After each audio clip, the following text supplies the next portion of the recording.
What's up?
Collected.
Okay, good afternoon.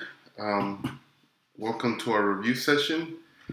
Just let me know if you can hear me. I'm on a bit of a delay, so it'll take me a minute to, what'll seem like a minute for me to respond. But just if someone on the chat could just say that you can hear me, then we'll be good to go, and I can start off with Ariel's question.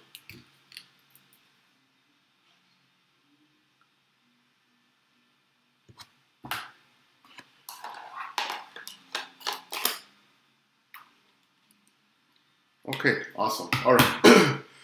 Okay, so like I said, there's a bit of a delay between the stream and when it gets posted here. Okay, so let's get started with so first question asked, and again, just put on the side if you have a question, and then I'll try to get through as many as possible.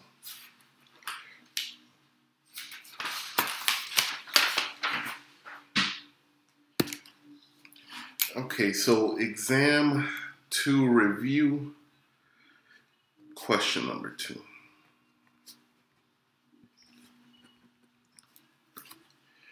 Okay, let me just bring that up here.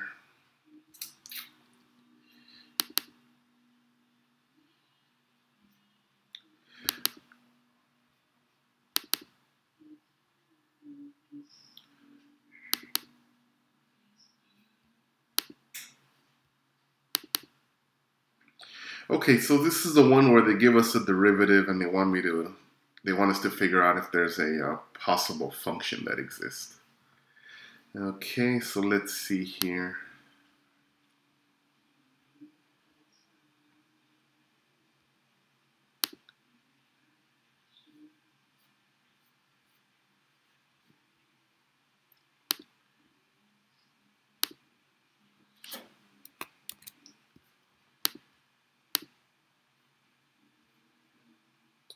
Yes, it is exam 3. All right, exam 3 review question number 2. Okay, so here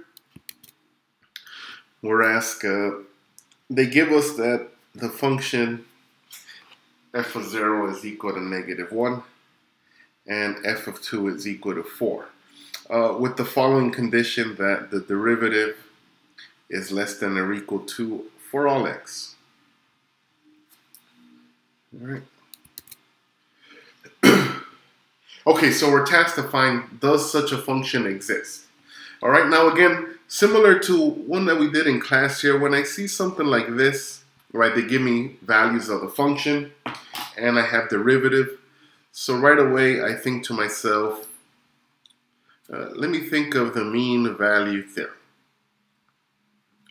All right, or rates of change is what comes to mind, right? An average rate of change.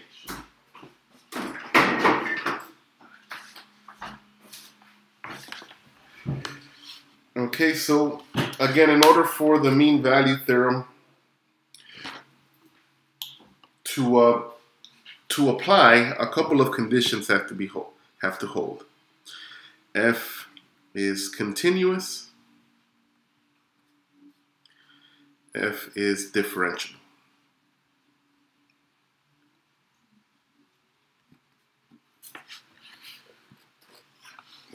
Okay, so from here, once we see that they give us that it is differentiable, and here for all x, so across all real numbers.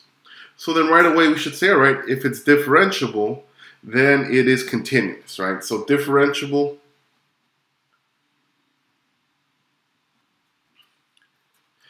implies continuity.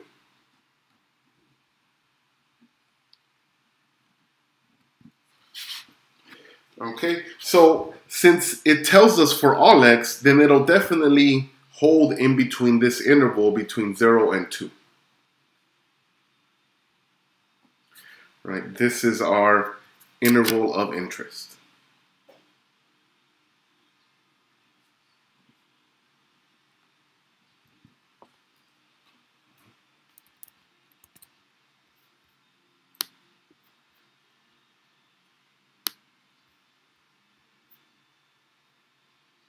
Correct, Vincent. We know it's differentiable if they tell us the derivative exists, which they do here, right? They tell us that the derivative is less than or equal to 2, so that is implying that it does exist.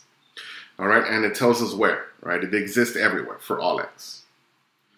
Okay, so once we've identified that, right, we know it exists, and it definitely exists here, right? These two function values where we are evaluating that. So let's figure out what the average rate of change would be here. Again, I only know what happens at the endpoints. I don't know what happens in between. So based off of this, let's see if this is possible based off what I'm giving here. So I'll look at calculating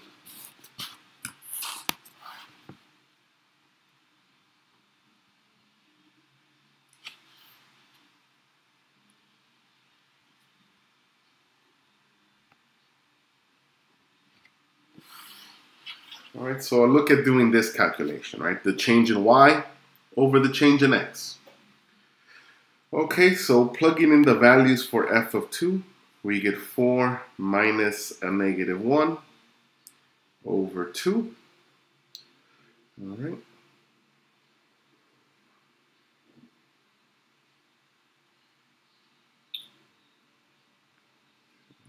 Okay, and then here we get 5/2.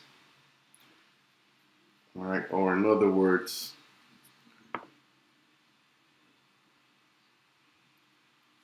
2.5. Okay, now based off this idea that it's differentiable and continuous, this is implying, using the mean value theorem, that within that interval, f of t, there exists an f prime of c where the derivative is 2.5. Right? But we are told that f prime of x is less than or equal to 2 for all x.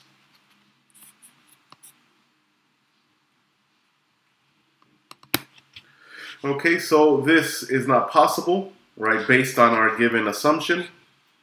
So we say that f of x defined in this manner does not exist. Right, now another way to think of it is that if you think of this function is changing too quickly given those initial conditions, right? Given this f of 0 equal to -1 and f of 2 is equal to 4. Okay, so Gursamer, the answer to Vincent's question is that if we know it's differentiable, and we do know because it tells me, right? It tells me that the derivative is less than or equal to 2. Okay, so here we have the derivative does exist, so we know it is continuous. All right, and it says for all x, so it is continuous everywhere. All right, so f of x does not exist because of this fact that the average rate of change between 0 and 2 would have to be 2.5. Right, even if it's just, so kind of what's happening here, if we're between 0 and 2, and we get a value of -1, and then in 2 a value of 4. All right, so what would happen here is that if we just think of the average rate of change, the slope of this line would be 2.5. But that doesn't fit in with what I'm defined to be the derivative. It has to be less than or equal to 2. So those don't match up, right? It cannot be true, right? The function does not exist that has those properties. Okay. You guys have any other follow-up questions? Something that I didn't address completely that you still have a question on?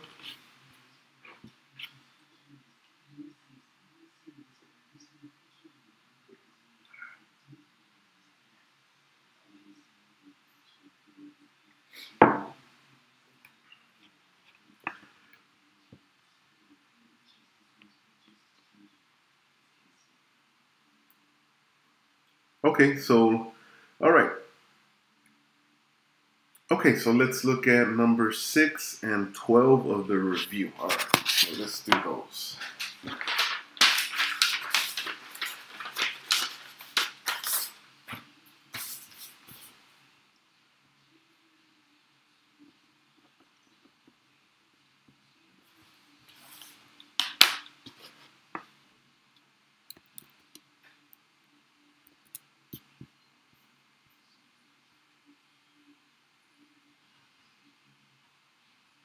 Okay, so let's see here.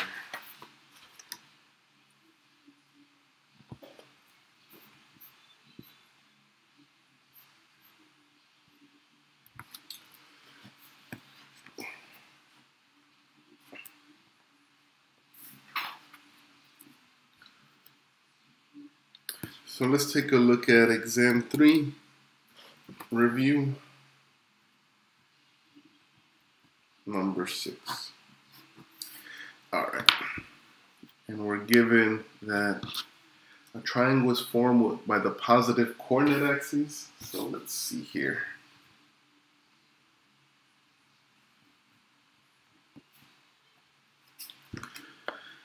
And a straight line through 1, 2. All right.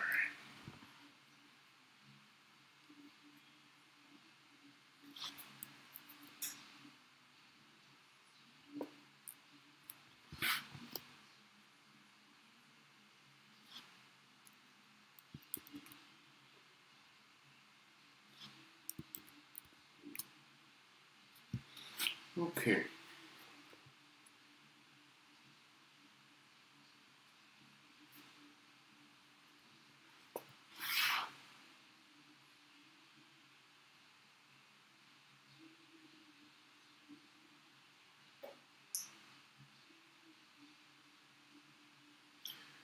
All right, so here, the way we can think of this is, let's say that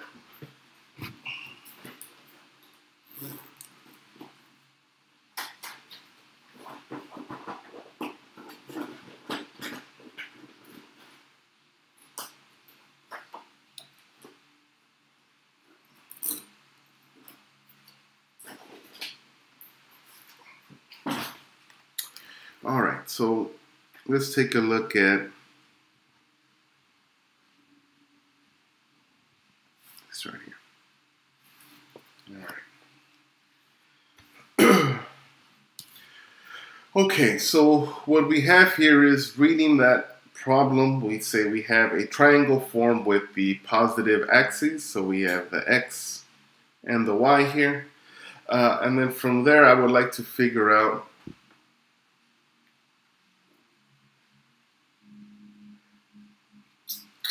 correct there. There will not be anything like problem number 1. No, everything else should be good on the review.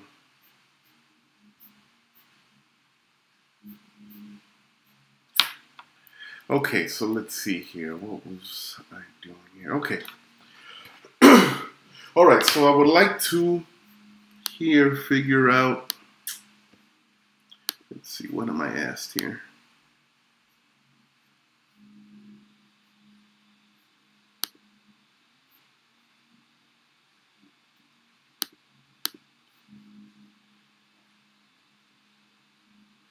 That is correct. We do not need to know antiderivatives. We have not covered that yet. Okay, so let's see here. All right, so back to number 6 here. A triangle is formed. How large can an area of such a triangle have, and what is the minimum area? Okay, so one thing to realize here is that when we have something like this, right now, it has to go through that point 1, 2. Okay, so realize that here it can look like we could do this like this, or like that. Right? The idea is that only restriction is that it has to go through that point. All right, it has to go through that point, and it has to cross those axes, x and y, so that we have a triangle. Okay, so first we need some formulas here. So the formula for the area of a triangle is 1/2 base times height.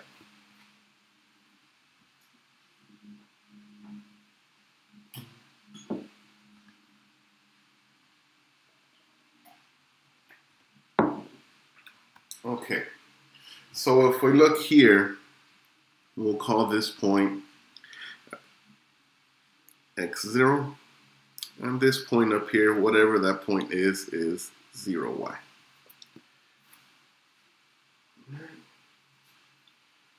Okay.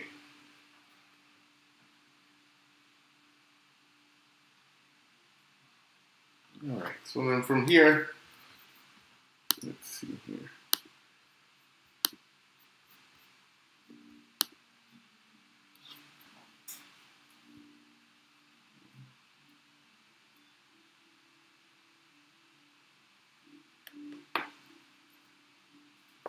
All right, and then the area of this is going to be 1/2, based off our drawing here, x times y.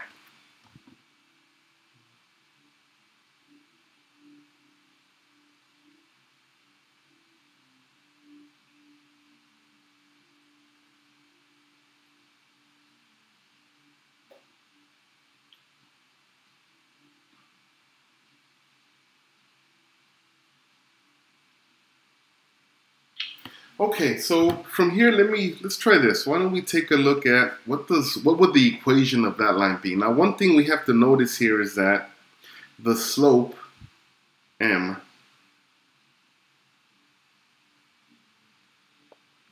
can change. All right, so it can look like this, or just depending on how I'm going to generate this triangle. So I would like to come up with a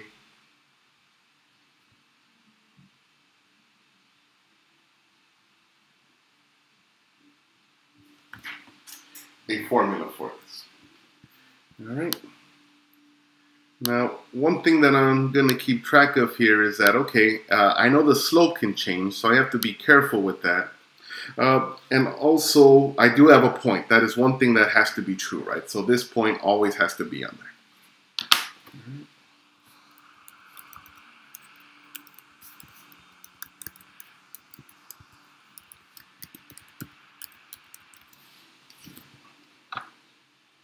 Okay, so then from here, let's see here. So let's see if I can come up with a formula for the slope here.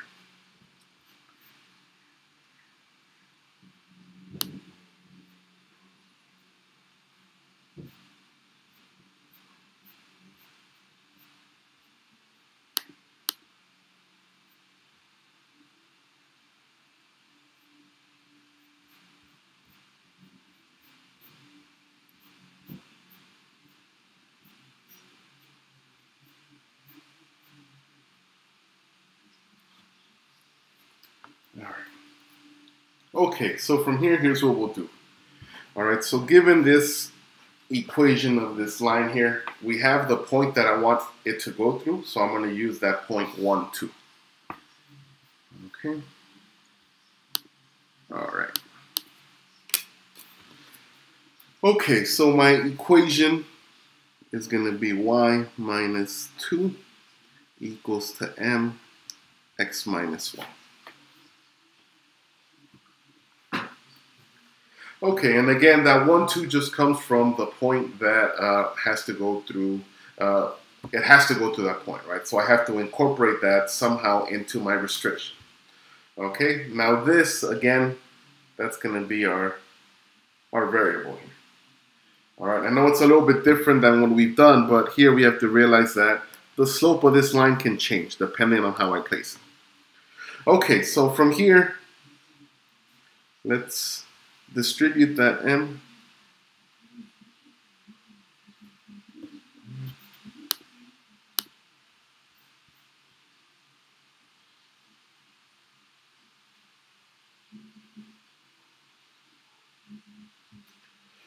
Okay, so let's do that, and we have this equation here.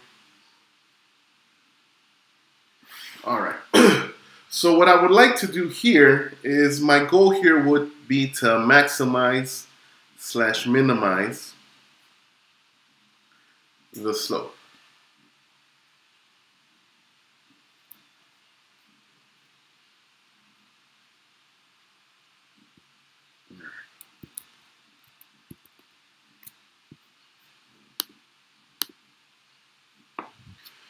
Okay, so from here, here's what I'm going to do.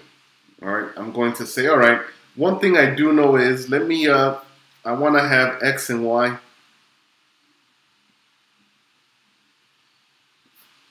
in terms of m. No, I didn't replace x minus 1. It's still here. I distributed the m, right? M gets distributed here, right? Here I plugged in the point 1, 2.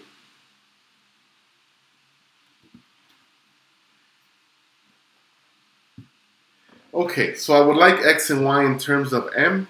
And how I'm going to do that, I'm going to look at, all right, well, I have this equation of a line in terms of y and x, but I also have a couple of other things, right? Looking at my graph here, I'll say, all right, this is a point that's going to be on the line. I don't know what that x is. I can find that out later, right? But the point is on the graph, right? So I'm going to take a look at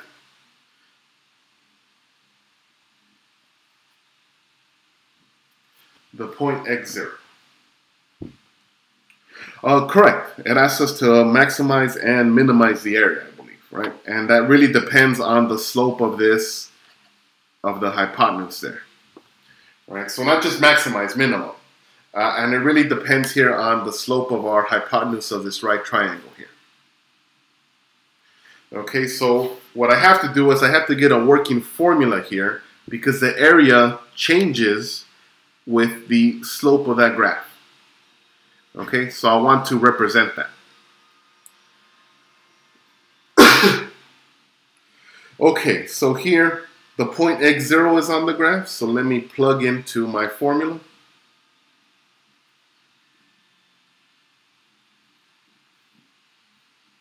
Okay, so if I plug into my formula here, y is 0 and x is x, so we get 0 minus 2.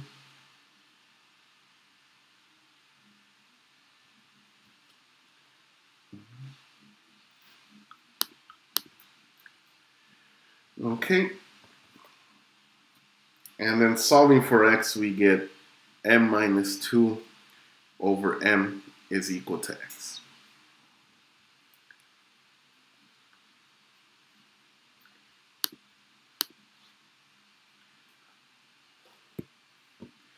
And then we'll do the same thing in terms of the y, right? The other point, 0y, that's also on the graph, right? Again, I don't know what exactly y is, but I can find that out, right? But the point is that I know that this is the y-intercept of this line right here. Okay, so plugging in 0y into, again, my formula up here, we get y minus 2. X is 0, so we get negative m. And we get y is equal to 2 minus m.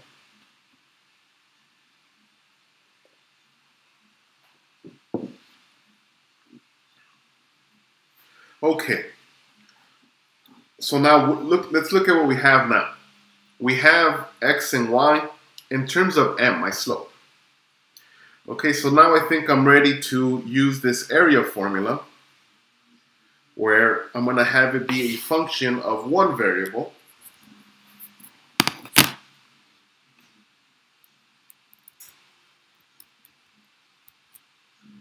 All right, that variable being m. So I'll have the 1/2 in there. X is going to be m minus 2 over m. And then y is going to be 2 minus m. Okay. So I have this to work with.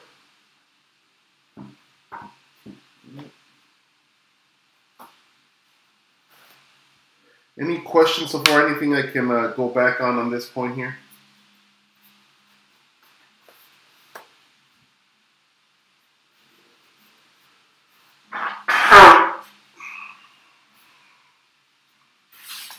Okay, so let's see what we have so far. So now, once I have my area function, I want to find the critical points essentially here. Okay, so let's do that here. All right. In order for me to take the derivative of this, I'd like to, first of all, let me do this, right? Before it gets too complicated, I'm going to factor out a negative here. Now, the reason for doing that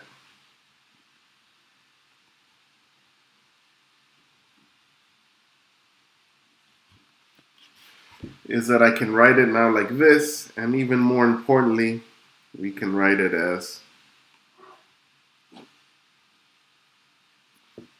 we can write it like that.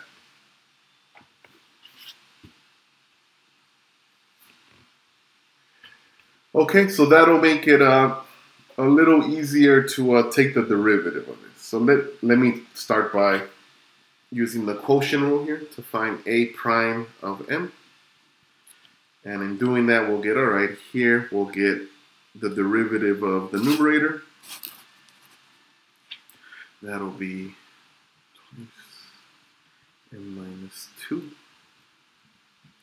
All right, the derivative of the inside is 1 times 2m.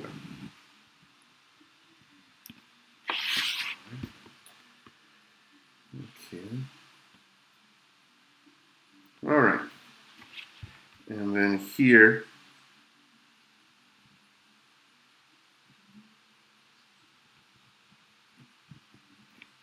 leave the numerator alone, right? Minus, so minus minus makes it plus from the formula. And then times the derivative of the denominator, we get 2. Okay, so then from here, I'm going to do some simplification here. I'm going to factor out 2.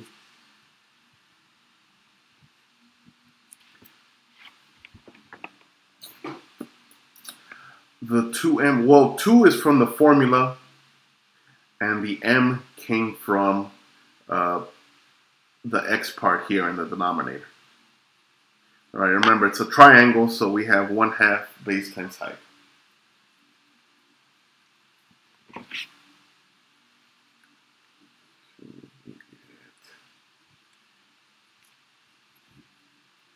Does that make sense? Instrument, the 2M, there's two components.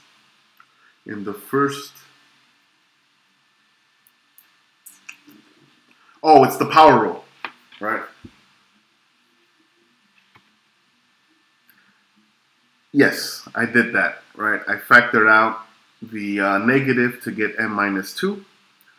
And then from here, the 1/2 is still here, right? 2 I just wrote in the denominator. And the negative 1 is right here, right? I didn't write it, but there's our negative 1 there.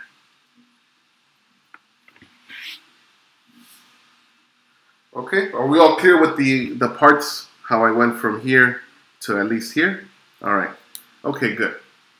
And then here again, right? Once we're here, it looks like a big mess. So we want to kind of factor things out, make it a little bit simpler to work with, right? And the way I do that, I see there's a 2 in common and an m minus 2. So I'm going to factor that, and here, factoring that leaves me with a negative 2m. And inside here, I'll get m minus 2.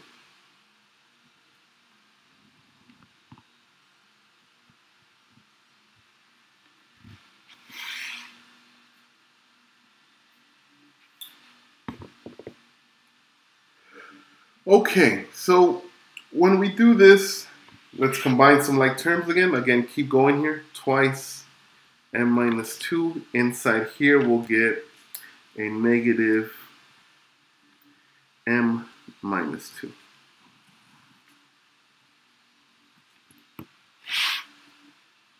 All right.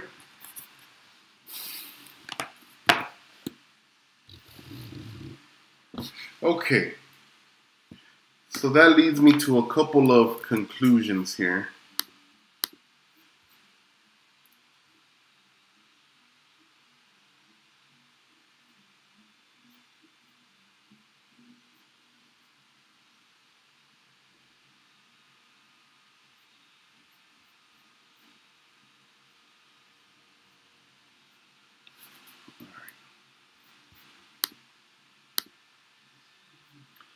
Okay, so here, the conclusions that we get, we have some critical points here.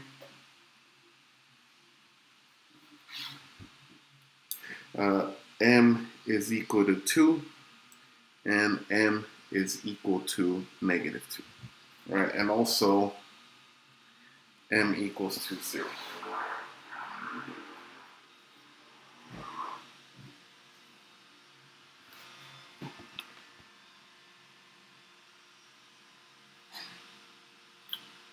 Okay, so now let's figure out here where I'm gonna get the absolute max or the absolute min.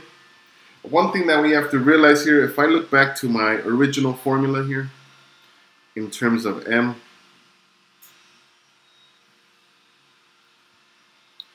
right? I can't have a slope of 0 because then I'll be dividing by 0. So I can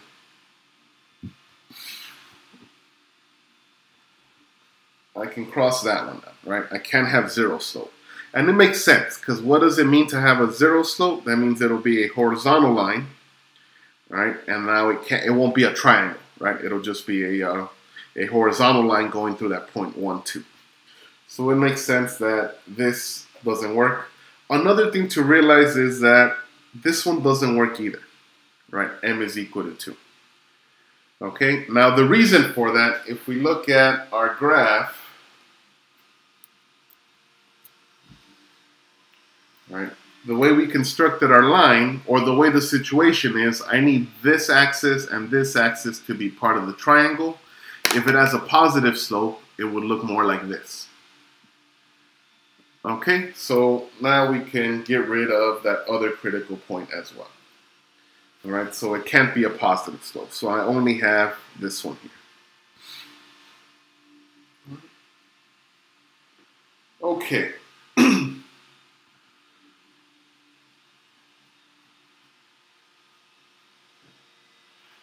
Okay, so now let's look at here.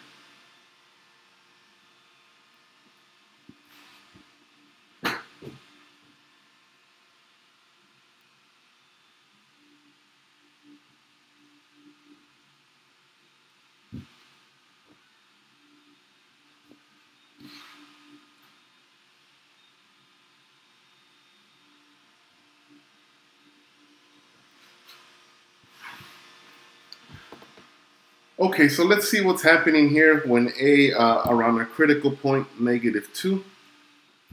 All right, so let's do a sign chart here for the derivative with respect to m.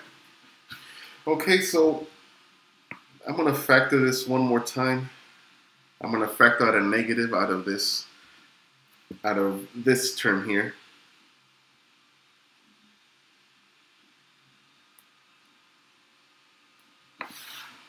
Okay, and now let's try to fit in our sign chart here, right? So again, we've eliminated any positive slopes, so I don't have to worry about what's going on here, right? Anything that's going on here doesn't fit in with our model there of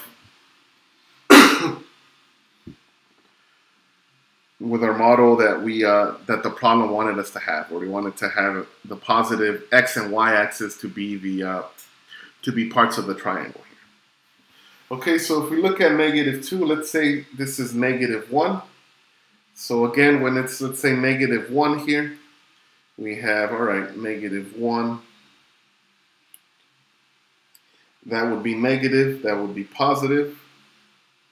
So we get negative, positive, and then another negative here.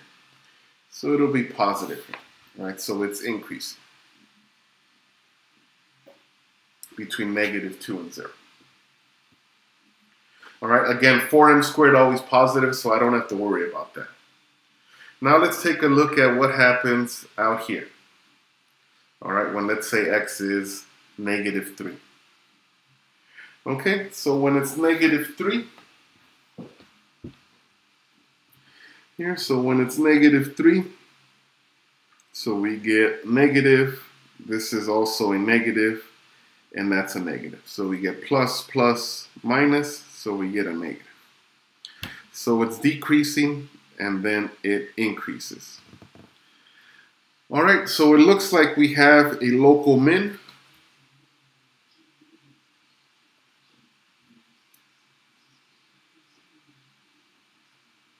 At x is equal to -2.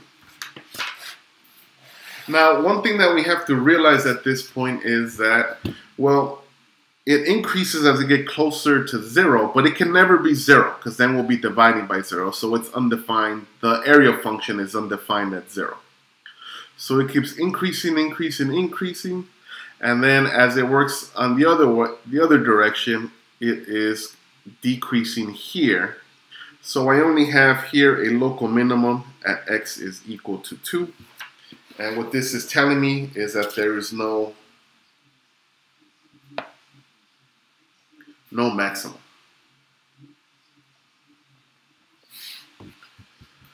All right, only a minimum area that occurs when, and I'm sorry, not x, but m is the point that we're looking at.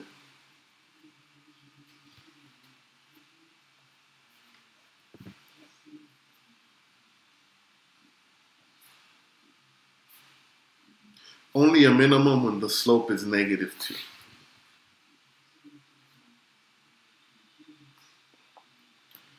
Okay, and then that area at -2 is -2 squared. So what do we get here? 416.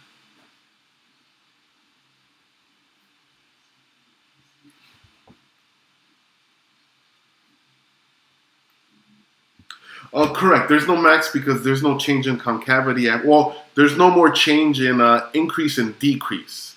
Not so much in the concavity. We can investigate the second derivative and take a look at that case there.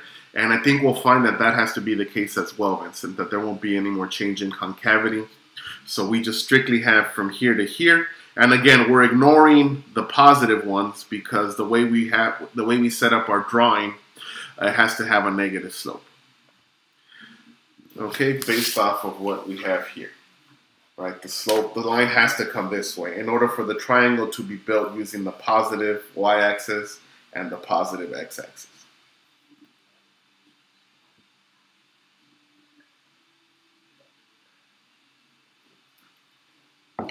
Now, you can also think, well, it makes sense that there's no max, only a minimum, because if we're forced to have it go through here, Well, I can keep doing this, right? I can keep making the area bigger and bigger and bigger, right? It can just keep going and going, right? Again, the y-axis just extends indefinitely here, right? Now this corresponds to the slope getting more negative, right? As the slope goes to negative infinity. And now look what happens as the slope goes to 0, right? If you think of it going this way, right? Again, it still has to go through that point 1, 2. So we're kind of doing this and this and this. And again, that still has to go through that point. So you can think of it getting infinitely longer, which gives us, all right, well then that means that if this is getting infinitely longer, so is this side of the triangle. So there's really no max. There's only a minimum. There's only a point here where you have minimum area, and that point occurred when the slope was -2, right? That means that this point has to be 2, and then this point has to be 4. Okay, and when that happens, at that instant, then we have a minimum area, but anywhere else, that'll be bigger than that area. Okay, all right, let me, if there's no questions about this one. Yes, correct. This is how you find when the minimum area occurs, right? When you plug it into the derivative, I'm doing that. Why did you plug in the local min? I plugged in the local min. I didn't plug in -2. I plugged in numbers around -2 in the derivative, right, in a prime of x.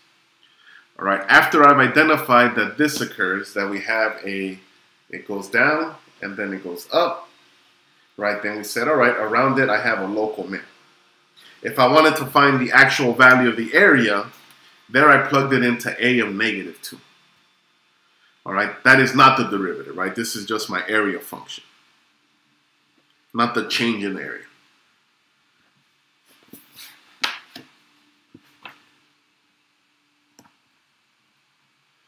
Okay, does that make sense?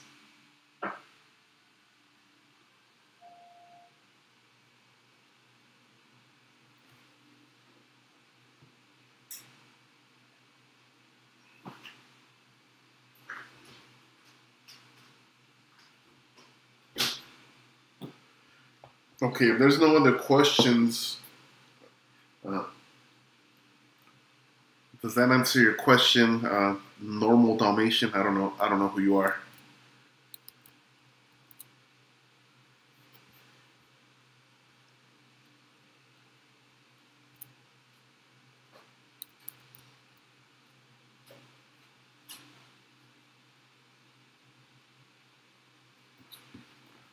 Yeah, we can move on to number 12 then in the review.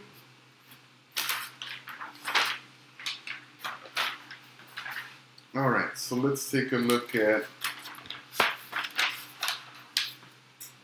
number 12 in the review.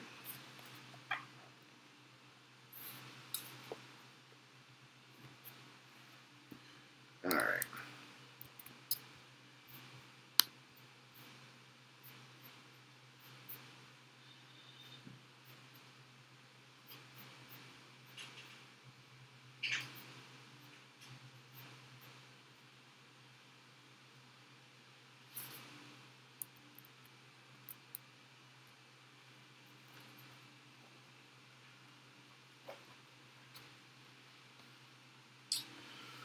Okay, so for number 12 in the review we have here, let me look that up. It says let x be the length of the piece of wire used.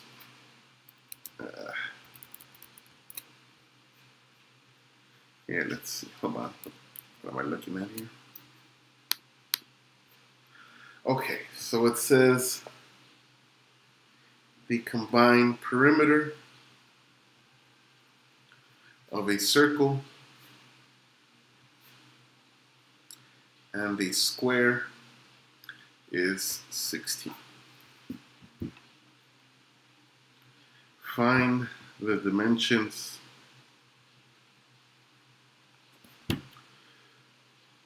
of the circle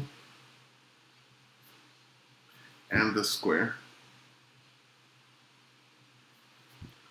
that produce the minimum total area. Okay.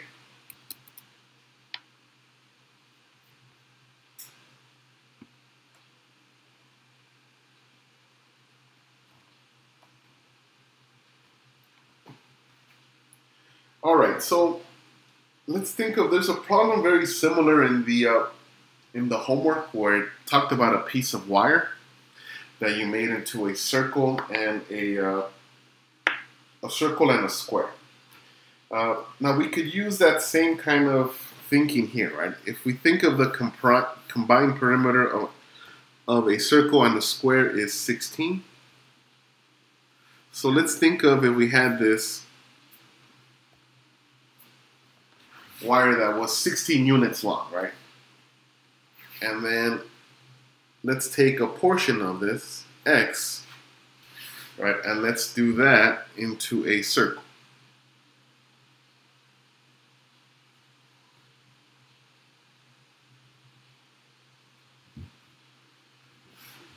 Okay, so then from there we'll say, all right, if this is our circle, then our square is going to be, again, square all equal sides here. The square is going to be what's left over, right? The 16 minus x. So I'm essentially distributing the perimeter in this fashion. All right, so one of them is a circle, one of them in the square, and again here, if I take this part of our wire and make it into a circle, that means the circumference is x. Okay? And then here my perimeter is going to be 4s.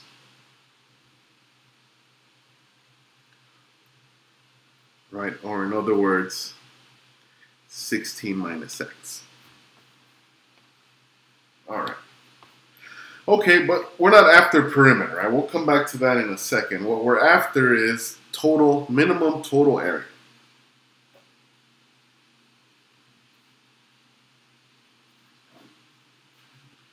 Okay, so let's look at total area is area of circle plus area of square.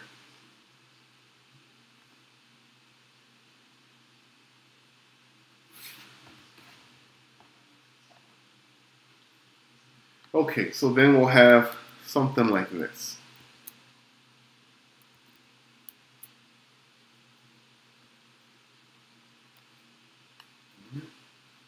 Okay.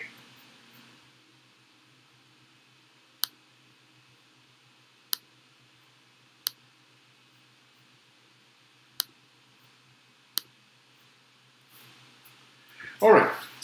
So now once we're here, we have our formulas here, but they're not really in working form. Right? I have an area formula, but I got radiuses, I got s squareds. I'd like x's to be involved somewhere in there.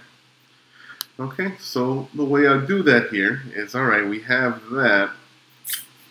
Now let's go back to this, right? If the circumference is x, then I also know circumference is 2 pi r.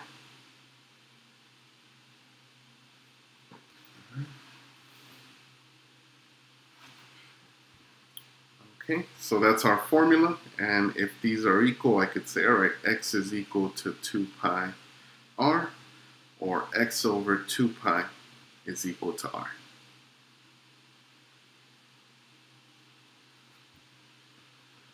Okay, and in this one here, we have s, all sides have to be equal, so s is 16 minus x over 4, because there's 4 of them. Okay, so now let me, let's do that. So now I have an area function in terms of x, where we'll have pi, 2 pi squared plus squared.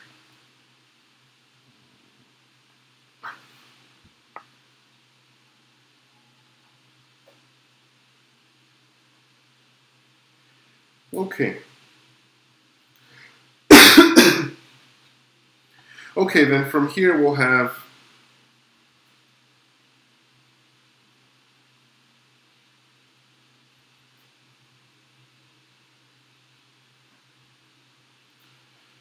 this.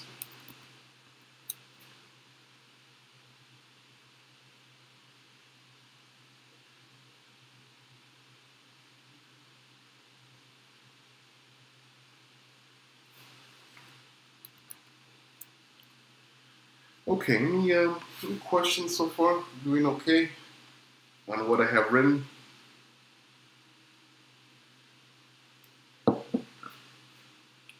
Okay, so then from here,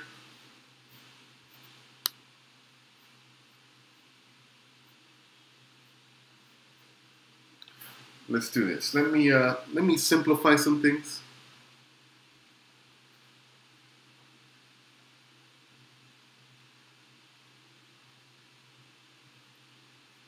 Okay, so 1 over 4 pi x squared. Over here, I'm going to distribute this along the way.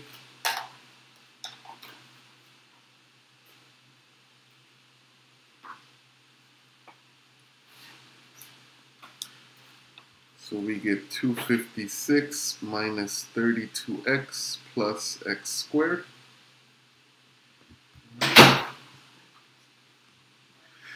All right, now the reason I'm doing this is I just want to combine, see if I can combine any like terms to make my taking the derivative a little easier here. All right, so now it looks like, looking at this, we can get, all right, things do simplify somewhat here.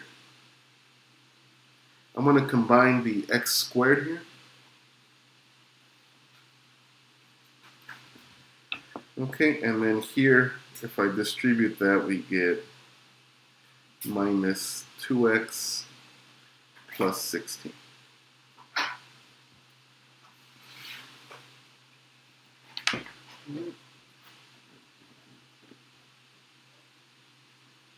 Okay, so like I said, right, this was only done to make it a little more easier to kind of work with. Okay, so looking at this, now I can go ahead and take the derivative here. Again, right, don't let this throw you off. These are just constants, right? This is a constant. All I'm really focusing on when I take the derivative is this and this, right? That'll go away. So when I take a prime of x, we'll get twice x minus 2.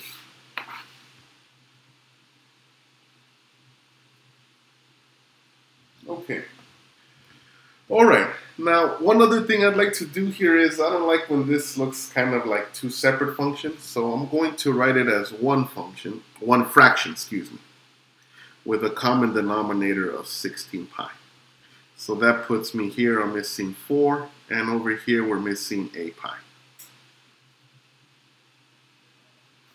Okay, again, all I'm doing here is just doing some algebra or some arithmetic here to make things a little easier to work with. All right, so now once I have the derivative, let me set it equal to 0.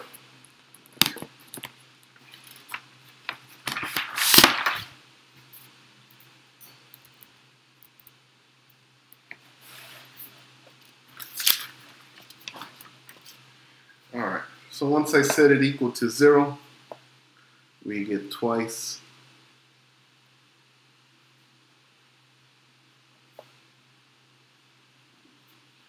right, and then we can solve for x. We have twice 4 plus pi, 16 pi equals to 2.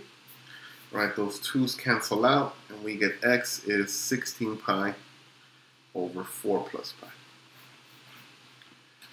All right, now it looks a little messy. And again, at this point, what I would do here is, on the exam, since we won't have a calculator, I wouldn't ask you to go ahead and find the area. I would ask you to just define possible critical points. right? And this would be one of them, right? Now, the next thing we would do from here is realize, is this a local min or a local max, right? So the critical points that we would like to find here is, if we look back on what it is that we're finding, it has the combined area has to be, the combined perimeter, excuse me, has to be 16. So what we would do is we would say, all right, I would plug in, well, what if it was all square? What would the area be then? Right? What if I made it all a square? That would mean that I would have to calculate A of 0 and A of 16. What if it was all a circle? Right? So these are my endpoints.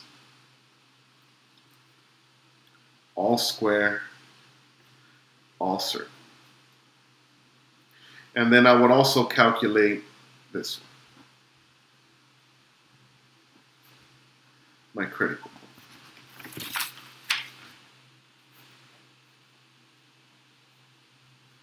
Okay, but like I said, we don't have a calculator in our exam, so I would phrase the question that you just find the critical point, and that would be it. Okay, is there any questions that I can answer here?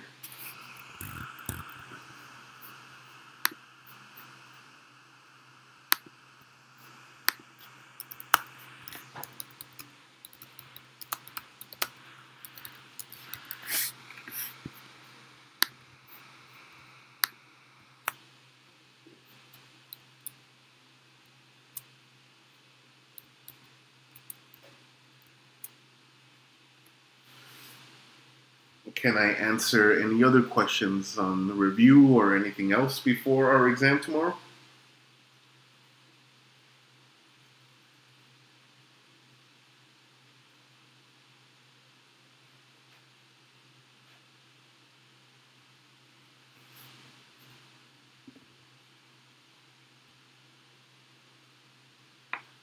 Can you do number 3? Marlon, is that on the review?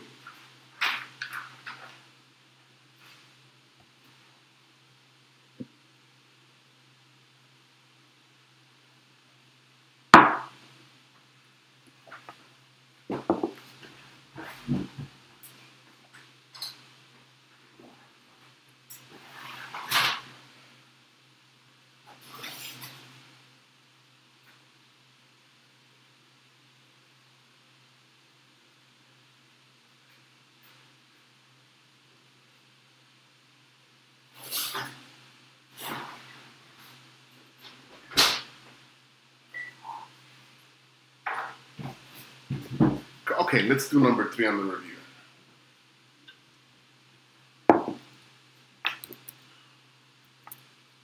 Okay.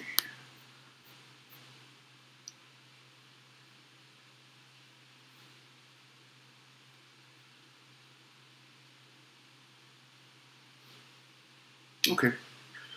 All right, so this is a linear approximation. So we're going to need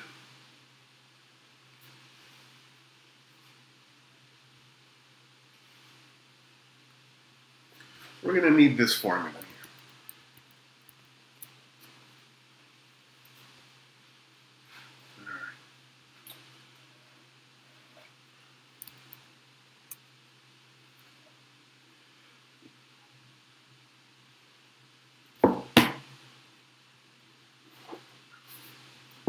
Okay. All right, so now let's take a look at, I'll get to number 10 after Fatima. So let's see here. So that's our linear approximation function. We're given the function 6 minus x squared. Let me double check that. Yeah, okay. All right, and a linear approximation at x is equal to 2. Okay, so just to get an idea here.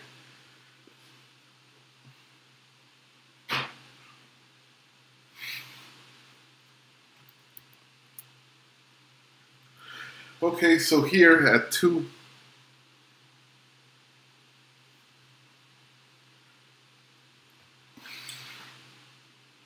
so that's kind of our setup here, right? And then we want to use that to make a calculation for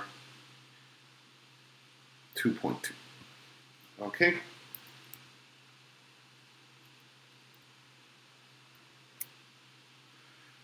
All right, so, and they tell me that a is equal to 2. So let's look at the derivative is equal to negative 2x, right? And then f prime at 2 would give me negative 4. Okay, and then let's see here. So that means, let's also calculate f of 2. We're going to need that for our formula here. So if I do that, f of 2 is going to be 6 minus 2 squared. So that's 4. So that gives me 2. Okay, so let me plug that into, let's look at what I have so far. F of 2 is 2. F prime at negative 4. X minus 2. F of a, yeah. Okay. All right, which, again, simplifying here.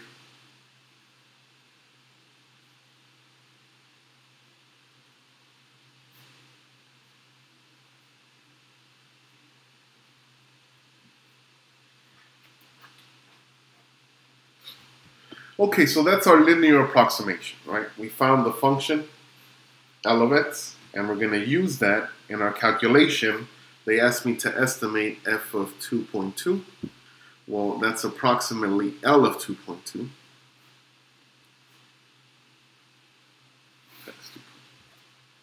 All right, and then just some math here, some arithmetic. 8, and that gives me 1.2. And that would be my approximation. That's all I would. That's all we would do there. All right, Marlon, does that clear up your question on this one?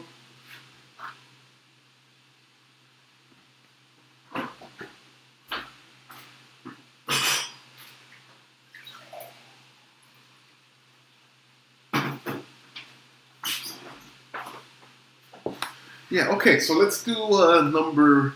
What do we got? Number 10, and I believe that that is going to have to do it for me today. I got something coming. I got another review session coming up after this that I got to get ready for. Okay.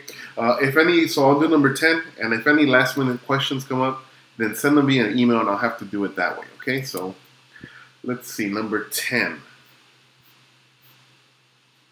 All right. So another linear approximation. All right. So let's take a look at this. So what I would like to do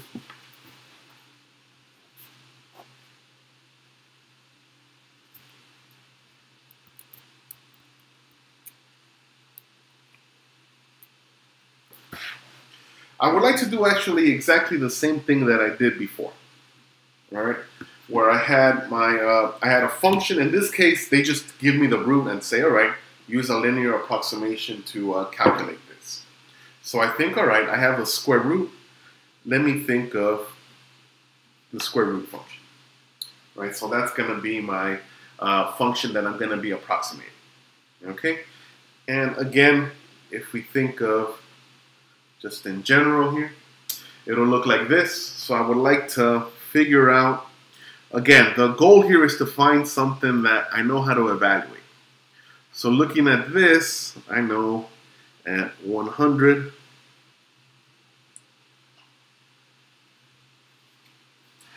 that would be an easy square root to evaluate. The square root of 100 is 10. So I would like to use that to approximate 99.8, right? That would be the linear approximation I would use. Okay, so I would use L of x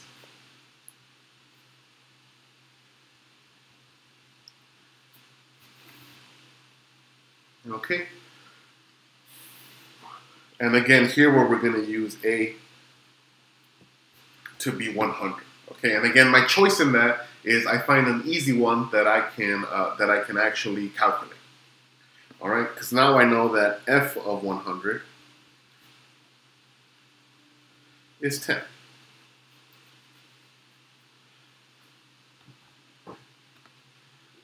Ariel, I have class right before our class, but I have an office hour in the morning at 7:30. I will be there in my office, but other than that, you'd have to catch me right before the exam. So let's take a look at setting up our linear approximation. Oh, first of all, we need the derivative. Right?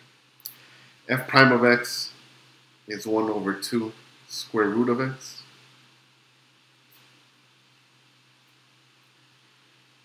Okay, and now let me evaluate it at 100. So that's 10 times 2 is 20. Okay, so now let's put this all together. My linear approximation f of a is 10, f prime of a was 120, x minus 10. All right.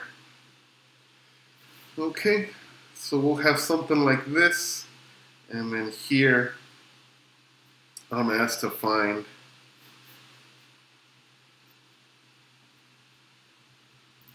the square root of that, right? F of 99.8, which is approximately L of 99.8. Excuse me, I missed something here. This should be 100.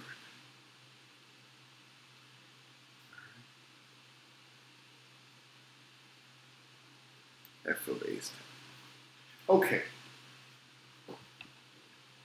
Okay, so how did I get that 100? I looked at this square root here, all right, and I said, all right, I'm dealing with the square root function, all right? That's what I'm working with. So again, the idea behind that, yes, I chose it, but I chose it in a manner that, all right, what is a perfect square? What is something that is easily evaluated near 99.8? And the only one that I can think of, and the only one that's going to work here to get a decent approximation is 100.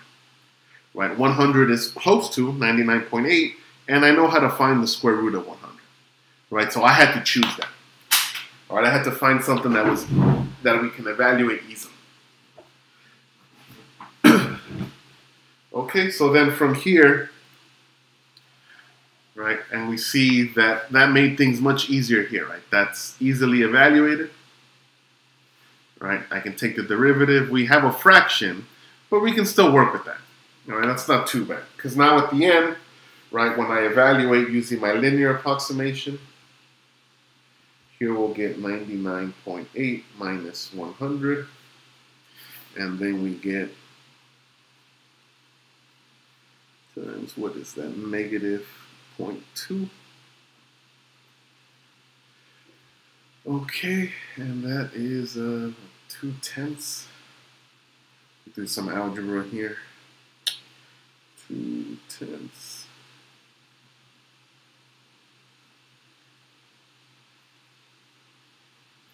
10 minus 100, and here we get 100th, or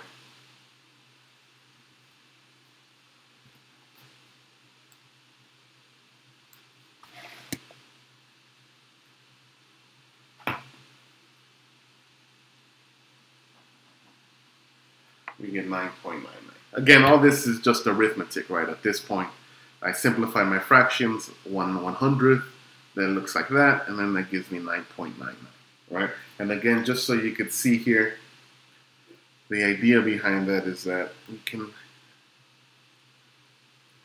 get a decent approximation, right? We got 9.99. The actual value is 9.999 or 98. Okay. All right.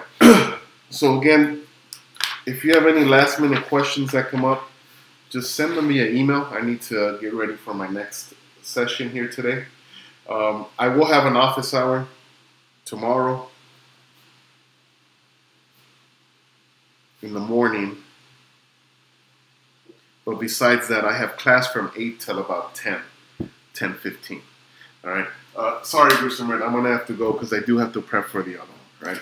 So I'll give you, let's see here, for number 9.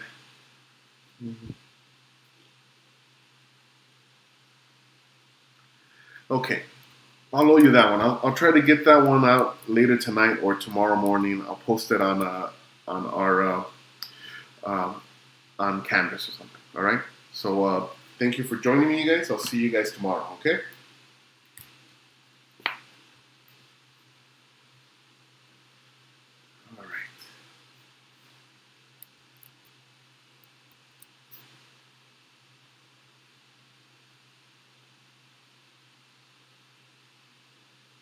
All right, thank you guys. I hope it was helpful.